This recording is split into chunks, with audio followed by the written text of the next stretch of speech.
Hey, what is up, everybody? This is Stevie Breach coming to you here today. We're making a video about Stacy Keibler. She came out and she posted her first tweet in over 6 years on Twitter. She's been away. She said that she had been raising 3 kids. She was looking forward to getting back onto Twitter and updating her fans about, the things that she's been doing and her upcoming big plans that she has coming.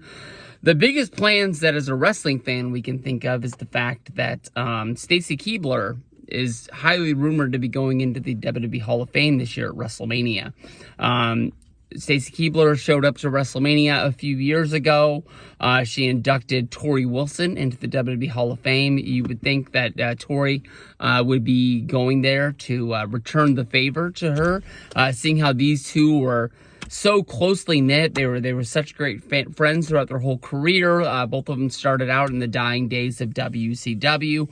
Stacy Keibler was found through something that was a lot like the Diva search that WWE did back in the day, but this was the Nitro Girl search, trying to find the newest Nitro Girl. She was found, I believe, in Baltimore. She joined the ranks where she was dancing with the team, and then as it got to the even closer dying days of WCW, they decided to put the Nitro Girls into, like, angles. That's sort of like where Charmel started managing.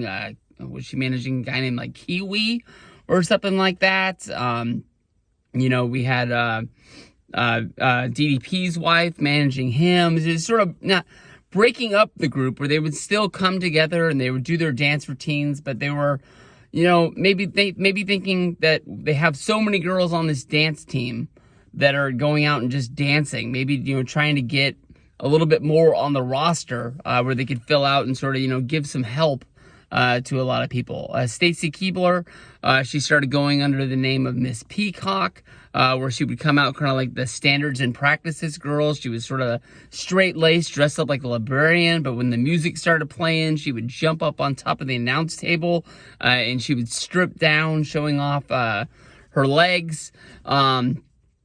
She was a bona fide star in WCW. She was one of the brightest things shining as it came down. She was having horrible angles where she was involved with David Flair, who was Ric Flair's son. They had David and her together, but then David ended up leaving her for... no, wait a minute. David was with the other girl that was with Crowbar, and then ended up leaving her for Stacy. But then they were going to have this, like, Stacy Keibler got pregnant angle, and then they were going to reveal that it wasn't David's baby. It was going to be Ric Flair's, and this big sort of Vince Russo swerve after a swerve after a swerve. Just left Daphne just in the dust, way in the back. But, as WCW closed down, Stacy Keibler's contract was one of the ones that was picked up. She was sort of a newer star. A lot of the people that ended up contracts being bought in the sale were sort of lower stars that, weren't getting paid the big monies like Kevin Nash's or, Goldberg's. Hogan wasn't under a contract. He left after Bash in the Beach. But, those bigger names had to wait for their contracts either to end or do like what Booker T did or what Diamond Dallas Page did and select a buyout to take less money that was guaranteed to come to them to break their contract and be able to go over and wrestle for the WWE, because both of those guys thought that, it was best to strike while the iron was hot, where they still had a name before they were sort of like forgotten about. DDP was kind of because of his age. But when Keibler came in with Tori Wilson, they had them sort of team up against Trish and Lita, who were the team of WWE.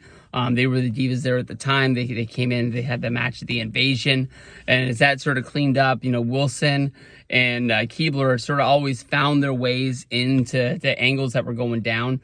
There were, during the, I guess you can say, the Diva generation of women's wrestling there, where, you know, the hotter the women were, the less they needed to do.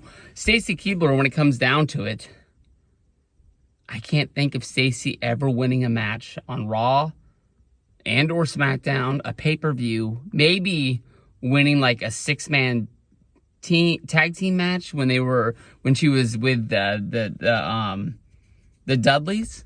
But I mean, just as far as like being somebody that was out there in the limelight, that was with WWE for so long, you know, she is one of the biggest stars that WWE ever had, and it kind of says in that Divas generation, it didn't really matter if you were winning matches or not.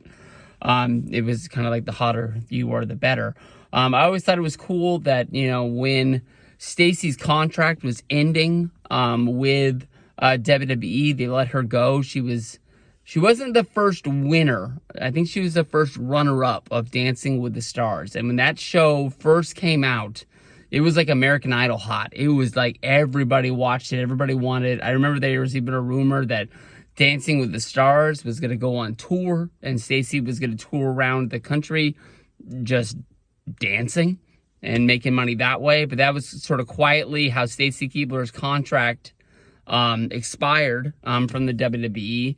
She never went and did anything with, you know, TNA, AEW. She sort of like faded off in the middle of nowhere, but she got, you know, a lot of eyes on her when she started a relationship where she went out with Alex Rodriguez of New York Yankees or Seattle Mariners or even the Texas Ranger fame.